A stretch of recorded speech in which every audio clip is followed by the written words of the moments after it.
Welcome to Outta Pocket with Michael Davis on Tobacco Road Sports Radio, TobaccoRoadSportsRadio.com, and WWBG 1470 AM as part of your TGI Friday lineup. We got a lot to talk about today. We're going to debate whether Kevin Durant's legacy is going to be hurt possibly by winning a championship this year. We're going to talk about the new football league, the XFL.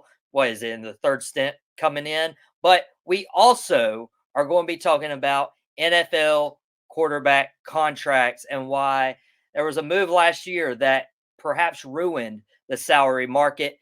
It's Outta Pocket with Michael Davis, part of your TGI Friday lineup. And we got Mr. Jackson Cordray joining the show. Jackson, how are you doing? I'm good, Michael, man. Dude, I'm ready to watch some XFL coming up. I'm ready to talk some football and talk about Kevin Durant in the next segment, man. How you been doing?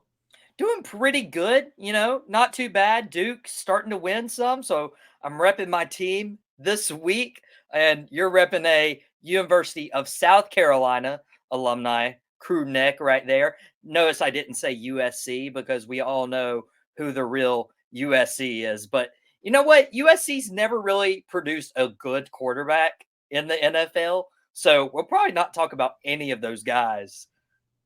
I mean, Spencer Rattler's going to be a great quarterback coming out, guys. I mean, are we talking about? We're are we talking about USC or we're talking about the real USC, Southern California. Matt Leinert's good, Matt Leinart was not good. He's going to be phenomenal. Caleb Williams is Trevor Lawrence, but like better and like awesome. So next year, Caleb Williams, number 1 overall pick by a far margin. He can be the number 1 overall pick, but doesn't mean he'll do anything. Dude, I would honestly take him over like Jalen Hurts right now. I would take him over a lot of quarterbacks in the NFL right now. That's how good he is. Well, it's a good thing John's not on the show this week because he would probably throw something at your computer right now. But we do need to talk about some time where a lot of fans threw stuff at their TVs, at their computers, threw down their phones. And it was when this quarterback got offered a fully guaranteed deal last year. And it was the Cleveland Browns getting Deshaun Watson. And this was after Deshaun Watson hadn't played for a year. This was after he set out with the Houston Texans, by the way. He wasn't hurt or anything. This was after all the allegations against him. Before he was facing a suspension, he ended up missing 12 of the 17 games last year. And Cleveland, of all teams, thought it was a good idea to try to get their quarterback. They're obviously a dismal franchise when it comes to quarterback history. And they're like, yeah, we'll offer Deshaun Watson with all this baggage, a fully guaranteed deal. And Jackson, I bring this up because I genuinely believe that none of my takes are out of pocket. This ruined the quarterback market for every NFL team to exist now, because look at a guy who is wanting a new deal, Lamar Jackson. Lamar Jackson, who plays a lot of the games, who doesn't really get hurt, got hurt a little bit this year, but he's a reigning MVP. And now what's his market? Because according to that, he has to make more than Deshaun. He has to get a fully guaranteed deal. And he's going to land in a situation where he might get all this money and just be at the bottom of the barrel in terms of division standings in the league. And so I want your take on this Deshaun Watson deal and what it could mean for Lamar Jackson this offseason. Well, for me, I think the Lamar Jackson thing is like he's got no talent around him to begin with. So the huge contract isn't a huge blow to their offensive roster. Like, they don't have a number 1 wide receiver. They don't have a number 2 wide receiver. They probably don't even have a number 3. So my biggest question is, if you give him this money, can we go ahead and commit to him? Can we commit to Lamar Jackson? He's a franchise quarterback. He is a phenomenal quarterback. He's probably looking within the 6 years, $300 million mark. He's going to make more than Deshaun Watson. And Deshaun Watson got a massive deal. I think this goes back to Aaron Rodgers a couple years ago, Russell Wilson a couple years ago. The quarterback market's always resetting, right? It's always going to reset. And the Cleveland Browns just went ahead and reset it, went 2 steps ahead instead of 1 for Watson, right? And Watson didn't perform at a great level this past season. But I think next year we'll see him perform at a higher level, even though, he should honestly probably not even be playing in the NFL. But anyways, I expect him to play at a higher level than he has this past year for the few games he did. But I mean, you're looking at guys, free agents. Geno Smith's going to get a ton of money. Lamar Jackson's going to get a ton of money. Tyler Huntley, who is the backup, who made a Pro Bowl, is going to get some money this year because That's of the. so whack to me. Like, come on, he shouldn't have made the Pro Bowl. Yeah, man. But here's the thing: is that all these guys, if you perform at an average level, Kirk Cousins, for example, got a ton of money a couple years ago when he is a average to slightly above average NFL starter. So he's consistently going to get you 8 wins, right? He's Carson Palmer. He's one of those guys. He's not going to take you to the next level. The thing is that these guys that can take you to the next level, Lamar Jackson's, are going to request so much money you can't even comprehend it. They're going to be such large cap hits that these teams won't be able to afford many players outside of them. So you have to have, just wait till Justin Herbert comes out in a couple years. Justin Herbert's got 2 more years on his deal. Wait till that happens. When Justin Herbert's a free agent, he's going to request the highest number ever in history. And you know what I thought about, Michael? I thought the Patrick Mahomes deal for $500 million, 10 years, $500 million, is a bargain at this point for the Chiefs compared to everybody else. And think about Patrick Mahomes. He's on average per year, he's not even making the most in the NFL. Deshaun's above him. Kyler Murray, your guy Russell Wilson, is above him right now, making more. It's crazy. And that's what I'm saying is Patrick Mahomes, clearly best quarterback in the NFL, and isn't making the most money right now. And this is the theme every year. Every free agency, the market is reset. But once you start getting into these astronomical numbers, especially for Deshaun Watson, who genuinely just didn't deserve, and I hate the take of, you have your common folk and they're saying, oh, he's making way too much money playing ball, whatever. Well, no, when you look at how much money the NFL brings in revenue, I'm comparing it with that. Deshaun Watson had no business being there with Cleveland, but Cleveland was willing to offer it to him. And I look at the teams with the most cap space entering this free agency period. As of now, we still have a lot of cap casualties that'll come eventually. I'm sure a lot of teams are going to try to get below the cap. There's like half the league, and never fails, that are always in the negative. But you look at teams like the Raiders, $46 million of cap space right now. The Atlanta Falcons, $55 million. Both those teams need quarterbacks. Chicago has like $100 million in cap space right now, which is absurd. That's almost more than double the second team, Atlanta, in cap space. Lamar's going to land in one of these situations, and he's going to end up in a situation like Baltimore where there's no help because they've given all their money to their quarterback, and now you can't surround a team in Chicago or Vegas or Atlanta, and you're just going to be bottom of the barrel. I don't know if Lamar eventually is going to be happy playing in situations like that. Yeah, I don't know if Lamar's going to be happy playing anywhere, especially in Baltimore. I mean, he's been there 5 years. They have had no investments offensively for him. They traded his starting left tackle. They've done all these things. They've never gotten a true wide receiver. They've invested at running back, but those running backs have gotten hurt. I mean, what is the option at the end of the day for Lamar? Is it to go to Las Vegas? Is it to go to Atlanta? Atlanta has Desmond Ridder, though, who showed potential in the last few games starting in replacement for Marcus Mariota. Whereas the Raiders may want to trade up, to get one of these quarterbacks, or one of these quarterbacks may fall, to 7, and they may go poach one of them. The question is that where's the perfect ideal spot for Lamar to land? And I'm not entirely sure. I'm really not. He could go to Tampa, maybe. Tampa needs a quarterback, but Tampa also just went after the Seattle Seahawks quarterbacks coach to be their offense coordinator. So watch out for Geno Smith to think about Tampa. So you have all these quarterbacks moving around. But where's the ideal spot for Lamar? That's the question, and I'm not sure. Maybe is it New York? Is it the Jets? The Jets have money, but are they willing to invest that much? And at the end of the day, we all know that the Ravens are going to try to get some investment back on this guy. You can't just lose an MVP quarterback for chump change. You have to go after and get somebody. And the question is that do they franchise tag him and trade? Is it a sign and trade? What are we looking at that the Ravens can benefit and Lamar can benefit from? And the question is, do they send too much for Lamar? So there are all these questions surrounding him. The only way we don't avoid all of that and Lamar gets to choose where he gets to go is if he's an open free agent. He's not restricted. He's not franchise tagged. And I just don't see that happening. So at the end of the day, he'll most likely end up back in Baltimore under a franchise tag and will forego OTAs and not participate in anything until he gets a long-term extension. Or traded.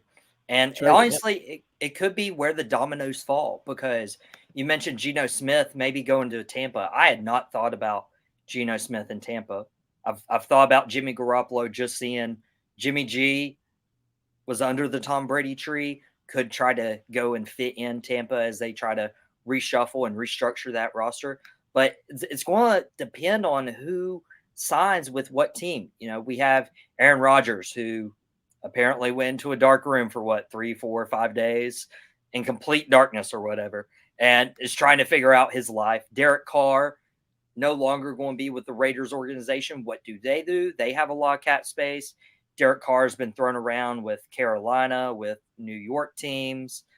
This is going to be the most insane quarterback switcheroo free agency we've ever seen, with Lamar, Rodgers, Carr, Geno now, the entire 49ers organization. Who knows who starts there, who gets traded, who signs elsewhere. Jackson, is there any of these players that could put themselves in a better situation?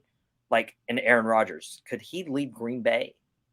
Aaron Rodgers could absolutely leave Green Bay. I've heard rumors about him joining the Jets. I think that would be a great piece for the Jets to go get. They're a quarterback away. To be honest with you, they have so much talent defensively, and offensively, they've got a number one wide receiver. They've got a number one running back, and they've got 2 talented tackles. So for Rodgers to go to the Jets, or I think potentially Derek Carr, if Geno Smith leaves Seattle, goes to Tampa, I could see Derek Carr going to Carolina or Seattle as a replacement. There are plenty of situations for Derek Carr to find success. He's a talented quarterback. He's an average to above average quarterback. He's in the same realm as a Kirk Cousins or a Ryan Tannehill. There are plenty of spots for Carr to land and have immediate success.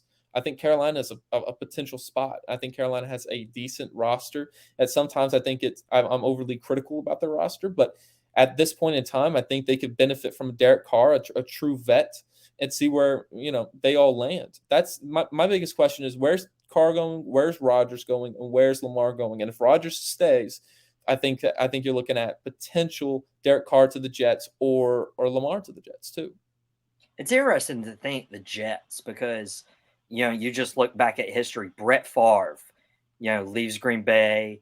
This whole decision, whether he retires, comes out of retirement, signs with the Jets of all teams, thinking he could take him there. But if you look at it, it's starting to make sense now that the Jets are building something. There's 2 teams that I'm afraid of right now because they are building something. It's the Jets, and it's honestly, Jackson, we're in the triad area. It's the Panthers, just because of the coaching staff that Frank Wright has assembled. And I'm sure we'll get into this sometime during the offseason, but Frank Wright has won me over. As I doubted it. I wanted Steve Wilkes. He fit the culture and everything, but Frank Wright has taken this to an astronomical height with just the coaching staff he's assembled. And I don't know if it's a good decision whether he, drafts a quarterback or if he goes after one of these veterans like a Derek Carr. Yeah, absolutely. I think Frank Wright could absolutely go after one of these veterans and really put together a solid season coming up. I think that's absolutely in the realm of possibility. And you think about the division right now. if Atlanta doesn't go out and, use their cap space to get a Lamar Jackson or somebody that can help them transform their team. Because let's be honest, Lamar is a transcendent quarterback in terms of taking nothing and making something, like Baltimore the last 5 years. I'll even put LeBron-esque on Lamar Jackson for making something out of nothing those 7 years in Cleveland before he decided he needed help, and now he's just riding the coattails The of champion and one of the greatest scorer of all time, and one of the greatest player of all time, and all these other things. Because Lamar isn't that. We'll be frank, Lamar's not that. But Lamar does make the players around him better because he is so talented. We underestimate how talented of a passer he is. He's also very good there. Just a few years ago, he went 36-6, led the league in passing touchdowns in his MVP season, and had 1,200 rushing yards that season. We're forgetting how good this guy is all around. So looking forward, wherever he lands, wherever he goes, he's going to make something out of absolutely nothing. But if there is something there, if there is some talent, they're going to be a dangerous team going forward. Jackson, before we get into a break and we talk some basketball and not the greatest player of all time, Michael Jordan, just wanted to throw that in there before we get Henry on the show. You're a Seattle fan. Your team is hovering around $30 million cap space. Would you take a risk on signing Lamar Jackson, maybe clearing some more space to get him? Yeah, absolutely. Lamar's a top 7 quarterback in the NFL. He's an MVP. Yeah, absolutely. I would take Lamar Jackson without a shadow of a doubt. I would franchise tag Geno. Huh? Over Geno? Yeah. I mean, he's yeah. But barely. Lamar's got the legs. Lamar has potential longevity over Geno in that aspect. Geno's a better passer, no doubt about that. But I think you franchise tag Geno, send him somewhere else, and you bring in Lamar Jackson, you make something work. You make some magic happen. John Schneider and crew with Pete Carroll, I'm sure they could figure it out. But absolutely, I would take Geno. I would take Lamar Jackson. I would take Geno Smith. I would take Lamar. I would take Derek Carr. I'd take them all. I would take them all. He would even take back Russell Wilson if the No, I wouldn't take. Okay, I wouldn't take Russell back. No thanks. I'm good on that one. I'm gonna pass. Hey, just wait till he and Sean Payton figure out a way to win the AFC West. Chiefs probably win the West. They may get in the wild card. I expect them to be a playoff team. But that'll be a conversation for another time. We got to get into a break. When we come back, we're going to welcome in Mr. Henry Wilcox to talk about Kevin Durant's legacy, whether or not it could be damaged by actually winning a championship.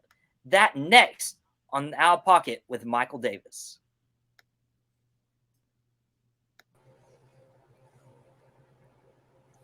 Welcome back to Outta Pocket with Michael Davis on Tobacco Road Sports Radio, tobaccoroadsportsradio.com, and WWBG 1470 AM as part of your TGI Friday lineup. I'm your host, Michael Davis. We're joined back for this segment with Jackson Cordray, and we are getting to welcome in Henry Wilcox. Henry, how are you doing this week? Dude, I'm doing great. It's been a long week, if I'm honest with you. Going on. Not much in the NBA world, though. Outside of big old Kevin Love going to your Miami Heat. So I just wanted to bring you on, and we trapped Henry. We didn't tell him we were talking about this. Henry, I told you so. There's not many times I get to come on the radio and say, I told you so. I told you so. I told you so. I told you so.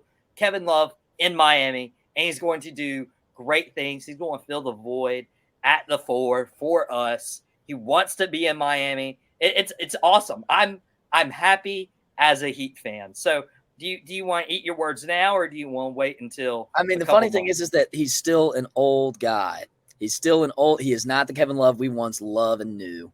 And I'm so happy for you as a Miami Heat fan. And my good friend Luca Mazzanti, shout out him. But that means I feel like I'm gonna have to see it to believe, and I'll eat my words if it happens. This changes nothing for the Miami Heat. I don't think they go any further because of Kevin Love. Cool. I think that they are still I don't know how I feel about them as a team. And, I mean, cool pickup, but still. Hey, it's a cool pickup. And honestly, with the East right now, with Boston and Milwaukee at the top, Philadelphia, I still believe in them. John He's taking a week off to, kind of reassess where he's at with Philadelphia right now. It's been a rough time for him, but it's whatever. Cleveland, don't trust Cleveland in the playoffs. Brooklyn trade away all their guys. New York, don't trust them in the playoffs. Like, if Miami can get up to a 5 seed where they don't have to play Philadelphia or Milwaukee or Boston in the first round, get some momentum in the first round of the playoffs, they could make some noise if they figure this out.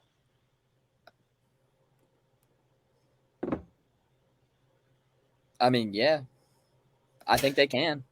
But, like, when you say make noise, I think that noise is the sputtering out after the semifinals. I apologize. I just had a text notification. I apologize for my Henry, you're a popular guy, and that's okay. We like you being popular, but popularity doesn't always matter. Okay, because no, it's brains that matter, Boomer. And my brains are telling me that the Miami Heat are a second round exit, even with Kevin Love. We get through the first round, second round, and then you lose in the second round. Unless we match up against the Milwaukee and just, run them over. But wait. Didn't they sweep Miami in the first round 2 years ago, immediately after they made the finals? Because I remember watching that series. Do you? Moving on to a team. You can't trust Milwaukee or Boston in the playoffs. And I know I say that after Boston just absolutely destroyed Miami in the playoffs. We're not talking about that right now, okay? This is a celebration moment. This is Love Week in Miami with Kevin Love joining the Miami Heat. But is there so much love for Kevin Durant? Because, guys, again, as I said in the last segment, I believe none of my takes are out of pocket. And I'm just thinking about Kevin Durant. Yes, he's surrounded by Chris Paul, Devin Booker, DeAndre Ayton. There's good stuff happening in Phoenix. And the Suns needed to make a move. And when you can make a move for Kevin Durant, you do that. But best case scenario for the Suns is they win a championship or 2 or 3. But I don't believe that winning a championship does anything to help Kevin Durant's legacy. That's his legacy right now is he relied on Golden State players, Curry, Thompson, Green, for his championship. He couldn't beat them, so he joined them. That's his legacy. Goes to Brooklyn, tries to create a legacy of his own with Kyrie Irving, James Harden, Ben Simmons. That doesn't work out.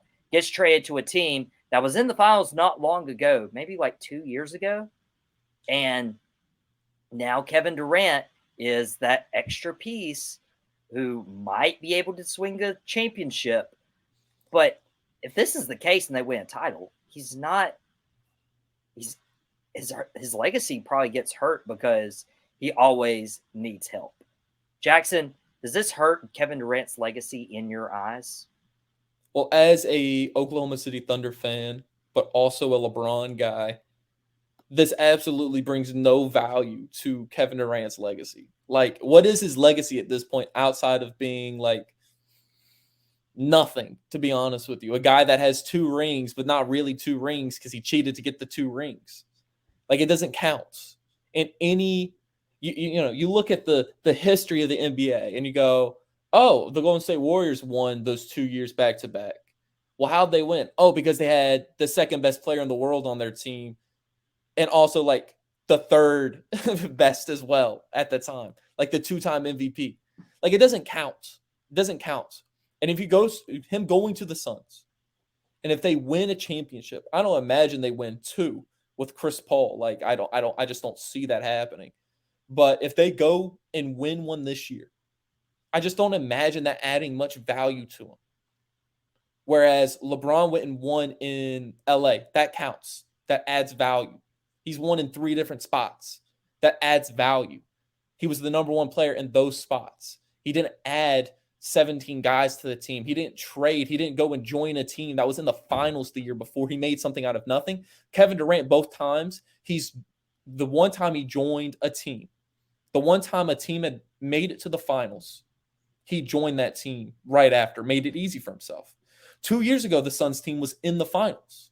He went and joined that same exact roster almost. How are we going to add value to Kevin Durant's legacy when he just joins teams that are already the third or second or first best in their conference? The Suns are probably without Kevin Durant before the trade. What, the third best team in the conference? Maybe the second, maybe the first? Like, I'm not entirely sure. So it just doesn't add up to me to add anything to Kevin Durant's legacy when he just joins teams in great positions. Doesn't make sense. And to be fair, Phoenix is a 5 seed right now, but if you look and you compare the rosters, Phoenix versus Clippers before the KD trade, I'd take Phoenix. Phoenix or Sacramento, I'd take Phoenix. Phoenix or Memphis, it's tough. I'll still take Phoenix. Phoenix or Denver is where it gets chippy a little bit. But Henry, I want to know your thoughts after you devour that cookie on our YouTube channel that people should go subscribe to. Yeah, no, I love it. Yeah, go watch me eat 3 cookies on the YouTube channel, please, because it's a sight to see.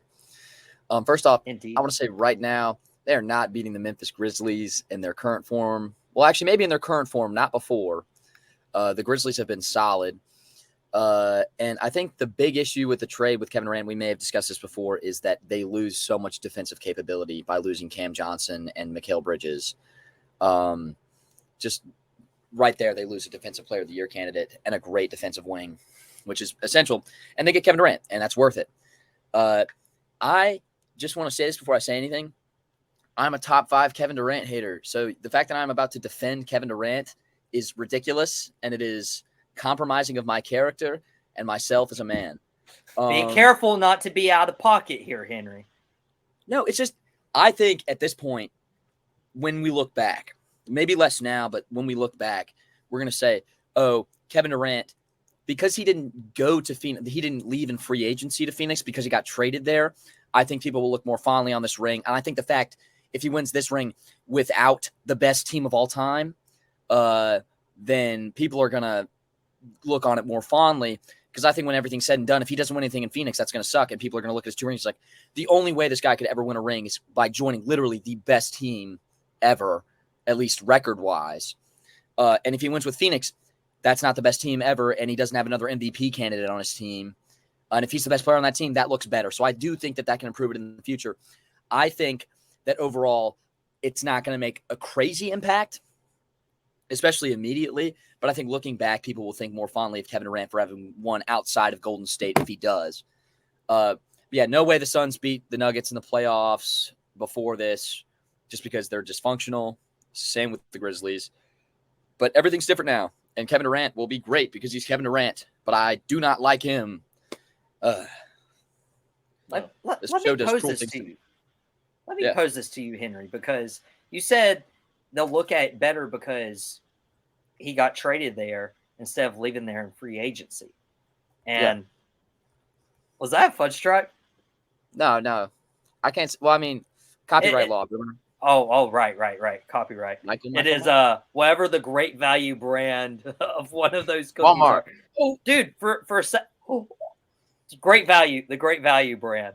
You guys, if you are not following Tobacco Road Sports Radio on YouTube, you are missing a classic right now. Yes, you can listen to us on WWBG 1470 AM if you're in the Triad area. Of course, you can listen to our Spotify, Apple distribution. Of course, you can listen to us on tobaccoroadsportsradio.com live right now, Friday at 4. But if you're not getting the visual of just Henry eating a cookie that we will not brand, or Jackson marking out in his University of South Carolina, not USC, crew neck, or me just sponsoring Duke and the hoodie right now, you are missing out. But Henry, trading, right? He asked for this trade. That hurts his legacy.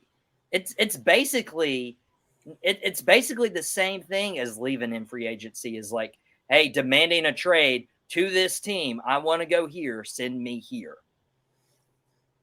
Yes, however, the biggest problem, I think, with the Oklahoma City Golden State thing is he is an MVP candidate joining the best team of all time, and there's that. But they get nothing back. They get diddly squat after Kevin Durant leaves. And at least Brooklyn gets a ton of picks, and Mikal Bridges and Cam Johnson, phenomenal players. They get something back out of this, so he's not totally screwing the organization by leaving. But he is, I mean, it is messed up that he has to leave.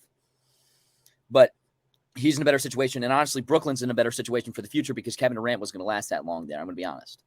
So I think that's a better look than his decision number 2 to the Golden State Warriors.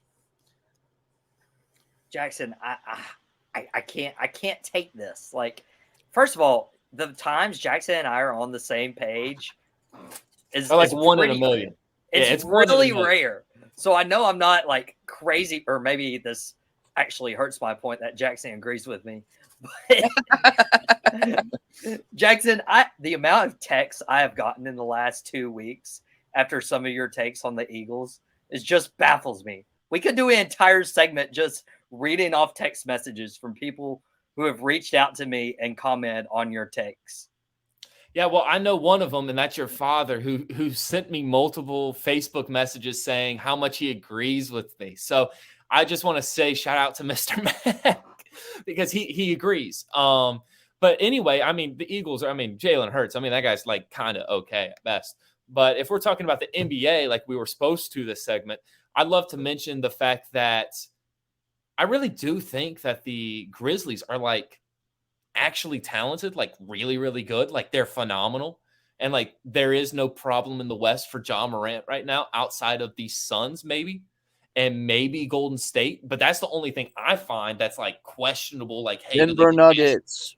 I don't love the Nuggets, man. Here's the thing. At the end of the day, I think Jokic has problems in the playoffs with athleticism. I think he's gonna have to play harder. Didn't he make the Western Conference Finals 2 years ago? Yeah, but the Jalen Murray was playing out of his mind, was he not?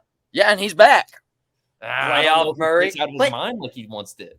When has Memphis ever proven themselves in the playoffs? Last year. Yeah, last year they played out of their mind, like well against Correct Golden me if State. I'm wrong. They made the Western Conference Finals. I could be wrong about that. Did they? Was it Dallas that made that Western Conference Finals? Oh no, it was. Yeah, I thought Dallas did. But In the second round, Golden State beats the Grizzlies. I think it was 4-2. Yeah. Yeah, 4-2 against the team that won the championship, which is what Boston did. Boston went to 6 games with Golden State in the finals. So Jackson, after this KD trade, where are you ranking Phoenix in terms of the team's favorites to get out of the West? I mean, they have to be 1, right?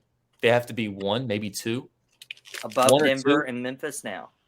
Yeah, but I'd also, sneak in Golden State somewhere. I wouldn't be surprised if they find their rhythm at the right time and get dangerous. Or LA with Westbrook. I wouldn't be surprised if they find a way to kind of sneak in. Or if the Lakers figure out their formula with all the young pieces they've just added now, and you watch LeBron figure it out, or the Grizzlies. I mean, the Western Conference is so loaded. It's not like the Eastern Conference. We have, Boston, Milwaukee, and Philadelphia. It's like there are 8 teams in the West that could potentially win. Are you kidding? Jackson, looking at the East, 1 through 7, okay, in the East would rank anywhere in the top 3 for the Western Conference. No way. Whoa, they would. No way. No, winning percentage, go look at it. Yeah, because they're playing other teams in the East. Like, they're playing a bunch of bum teams. Like, I'm just saying in the East that they're stacked, okay? If you're looking, you only say 1 through 7 because you're Miami Heat are number 7. Number 4, 5, 6 is the Cavs, the Nets, and the Knicks. You're telling me the Knicks would be top 3 in the West? That's ridiculous. Yeah, because dude, go look it up. I've looked it up. NBA standings, Miami. Yes, maybe by winning percentage, not by team. If you put the Knicks in the West right now, they would not be 3rd overall. Knicks are 33-27. Yes, I'm saying by record. They are not that. They do not beat out Grizzlies, Suns, Golden State even, and then your Nuggets. Well, Golden State's been struggling just in general. I know, but they wouldn't beat them. They wouldn't be above them. Guys, that was out of pocket. Okay, the East needs some respect on their name. Okay, I think they're great. Watch the champion come out of the East this year. And it very well could. I'm excited for that. I like the East more than I like the West, just because, the area. But I have difficulty believing that the New York Knickerbockers are going to, put it together at the right time with Julius Randle and R.J. Barrett, Jalen Brunson. R.J. Barrett, I don't know. He's still on the team, yeah. Yeah. But you got Josh Hart and Joe and Brunson reunited. So there's something there potentially, but we got to get into a break. When we come back, we are actually talking about the XFL with someone who has been on the show before as a wrestling guest. We got Jason Sitek coming on the show, talk about some XFL, why you guys should just watch and be entertained. That's going to be a part of this. And thank you, Henry. Thank you, Jackson, for being on the show. And we will stay back on Outta Pocket with Michael Davis on Tobacco Road Sports Radio, TobaccoRoadSportsRadio.com, and WWBG 1470 AM as part of your TGI Friday lineup. Go subscribe to our YouTube channel and catch us for this last segment with Jason Sitek about the XFL.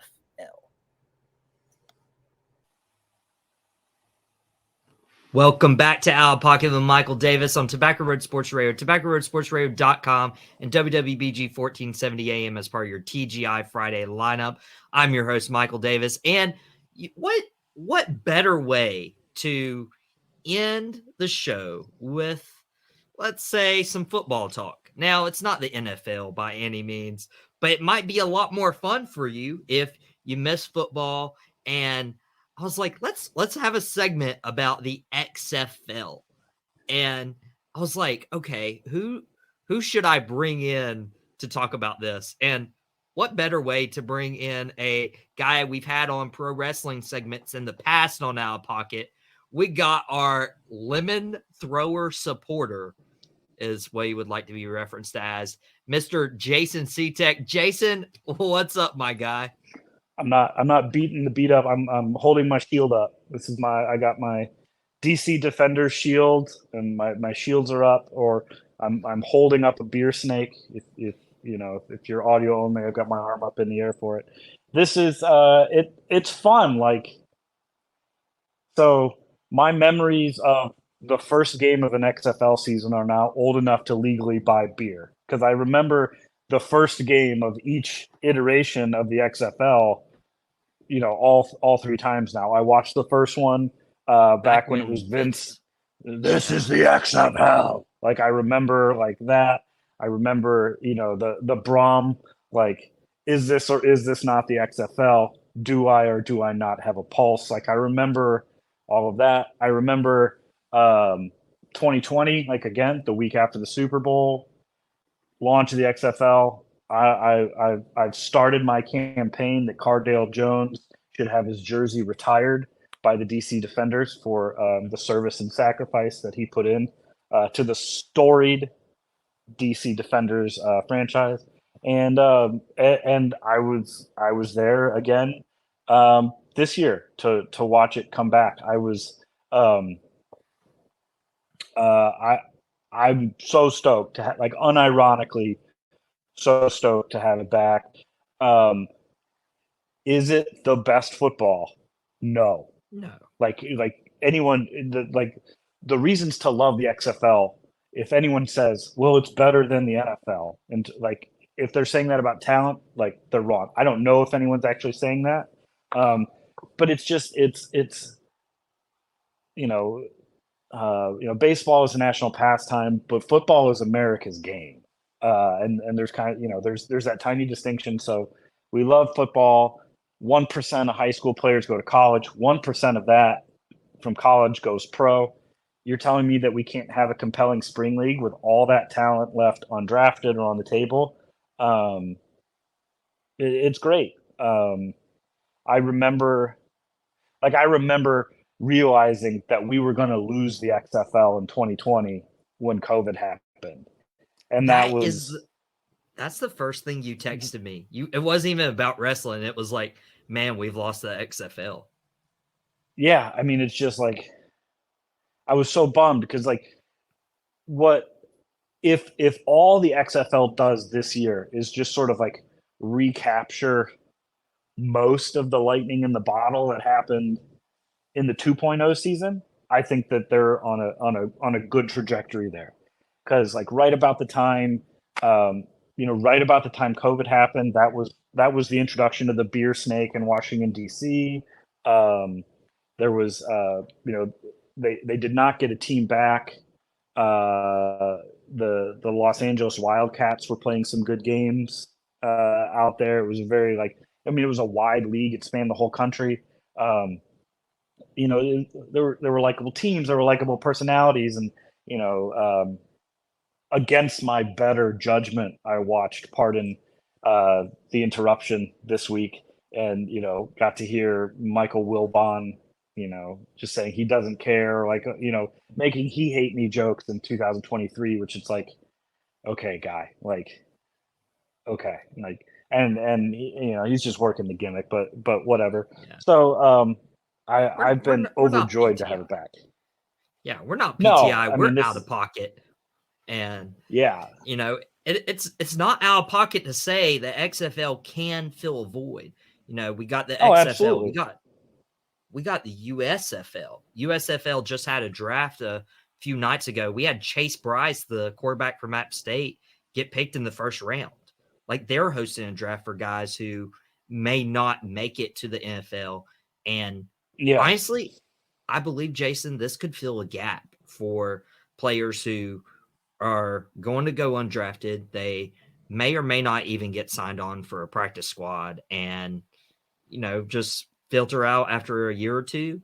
These guys can actually make their name in one of these leagues, like PJ Walker. Yeah, I mean that was the first name that came to mind. I mean, even XFL 1.0. I mean, you had Tommy Maddox. He went and played for the Steelers. Rod Smart, he did make it back into the league, did he not? Otherwise known as He Hate Me. So like, there definitely is a path. I think where the XFL could be uniquely positioned is if the NFL ever decides to forego looking to the NCAA as its main developmental sense, especially from a payment standpoint. I mean, there's so much gray area, and none of this is fleshed out because I was telling you, my love for the XFL is all heart. Very little head filters into it. Is there's something to be said. It's fun to go to a stadium and just talk trash and have fun for the sake of having fun. The problem with the NFL was that it has become such an industry, by which, people base their emotions and stuff like that. It's no, at its heart, sports are great when you can turn them on kind of like an episode of Seinfeld and just be I want to watch this because it's going to be fun. And then once it's done, I'm going to go on and do other things. It's light. It feels light. It doesn't weigh heavily, but most of all, it was just fun to watch. And, once again, I think there's some things the XFL does that I think the NFL would be wise to at least consider in some small scales. The kickoff is interesting. It looks weird, but it's interesting. I love the 4th and 25, the 4th and 15 from your own 25 onside kick. That is so awesome. Which I wanted to bring that up to you because the Battlehawks won a game. They were down, they scored, and then instead of kicking an onside kick, which chances of that are very low, they convert a 4th and 15, end up driving down the field and winning the game. That's exciting to me. I mean, it was just cool, to see, and on the flip side of that is you have the cowards, the absolute cowards in Las Vegas, who decided not to go for 3 to actually win the game, and then go for the onside kick, and they didn't get it. At which point it's okay, if you go for the 3-point conversion and you get it, you're in the lead. Great. If you don't get it, it changes nothing about what you were going to do afterwards. So why not just go for it? And that was like, there was a moment like that in the 2.0 season where like a coach could have, like, it was like a 9-point game and he could have gone for 3 to make it like a 1-score game, but then only went for 1 and it was still a 2-score game after that. Like the math is weird. It's not always great, but you know, from a gambling sense, 3 out of 4 overs hit. So sports are fun when overs hit because it's points. I think what the XFL has a great chance of doing is like during college football, the most fun game to watch sometimes is that like in Eastern time, the 4 p.m. Big 12 matchup, because there's no defense that's going to be played in that game. Like it's just going to be like points. Like I want to see a 35-42, 42-41, like 38-56. Like that, those are great fun games to watch. Those are just like fun.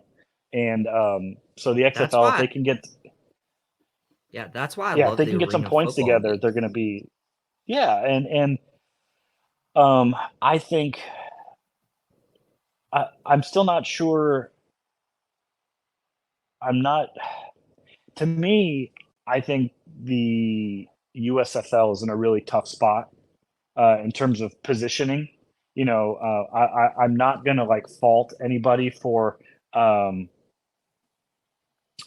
not gonna fault anybody for going. Like certainly, it was sort of like in wrestling.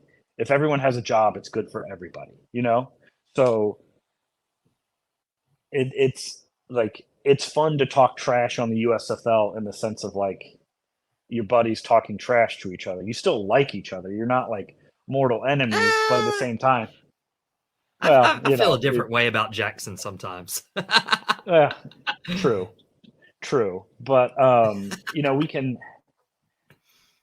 I hope they make it, but at the same time, you don't want too much fragmentation. Like it just gets really polluted really fast.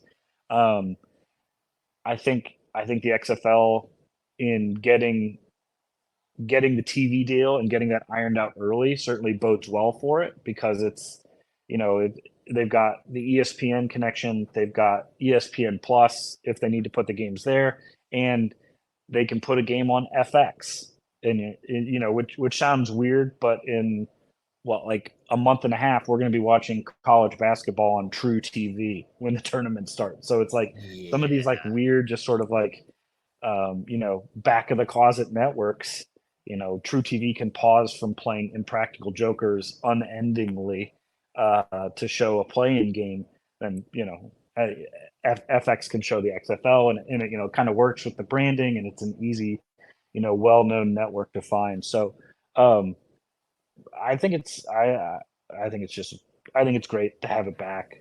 I wasn't sure if we were going to, and then, you know, it seemed kind of weird. I think they were really smart to wait out the year and not go into it like the USFL did, where they had everybody play in one stadium for the entire season, because you could tell like nobody in the stands cared.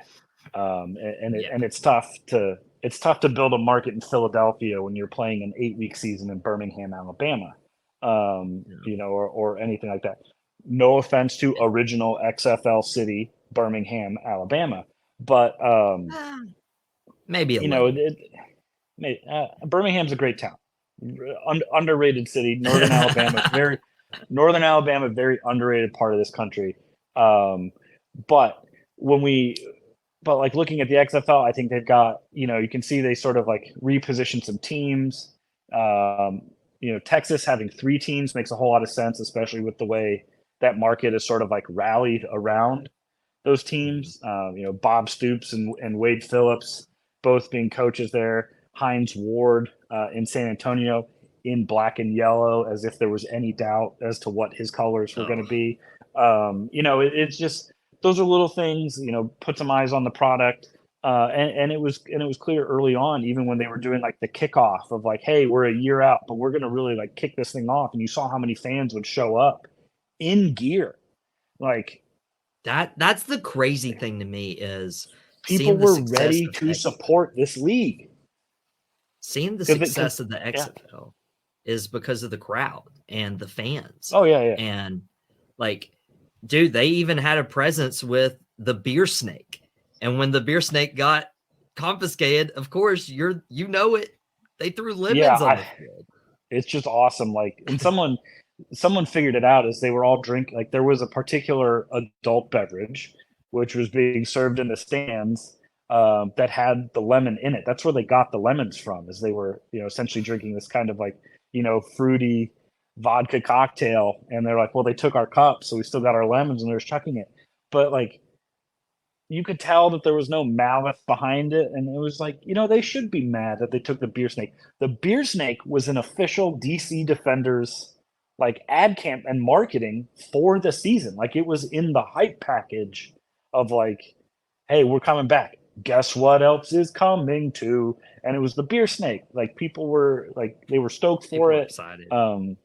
Yeah, I mean, it's the same things. Like, everybody agrees that like minor league sports are some of the most fun experiences you can go to in all of sports. Minor league baseball, minor league hockey, any of those things. They do great family nights. They're cheaper. Like, they're just flat out, you can afford to take your family. I can't afford to take my family to an NFL game. I can't afford to take myself to an NFL game. Once it's all priced out. So like, just to have something to where you can kind of instill a love of a sport at a more accessible financial level is a pretty cool thing too. And who knows? This was the first weekend. There's games on Thursday. I think the sweet spot is going to be the Saturday afternoon slate, when it's still sort of like daytime, like, because once it's just tonight, like, people will start watching college basketball. They will start watching the NBA, as they always have.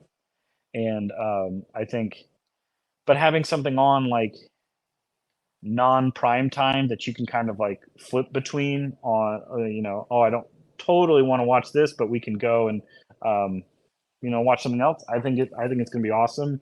I'm looking forward to an undefeated DC Defender season, at the end of the day, which is fully what I'm expecting.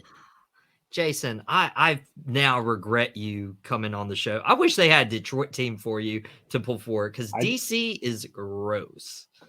I mean, it's the winningest franchise in XFL history. They've never lost a home game. Ugh. So it's just, I'm just waiting for them to build the Cardale statue outside of the stadium and retire his jersey, because no offense to Jordan Ta'amu, loved him at Ole Miss. I think the world is ready to have its first XFL Hall of Fame inductee, and it's got to be Cardale. Could be Cardale. And if you're watching this and you didn't catch XFL's opening weekend, you go pick your team, just have fun with it. Have fun. Football, we're about 6 months away from the NFL season. Pick a better team than Jason, but Jason, we gotta get out of here. Gotta have you back on, maybe even the wrestling podcast, to talk some of the WrestleMania stuff going on.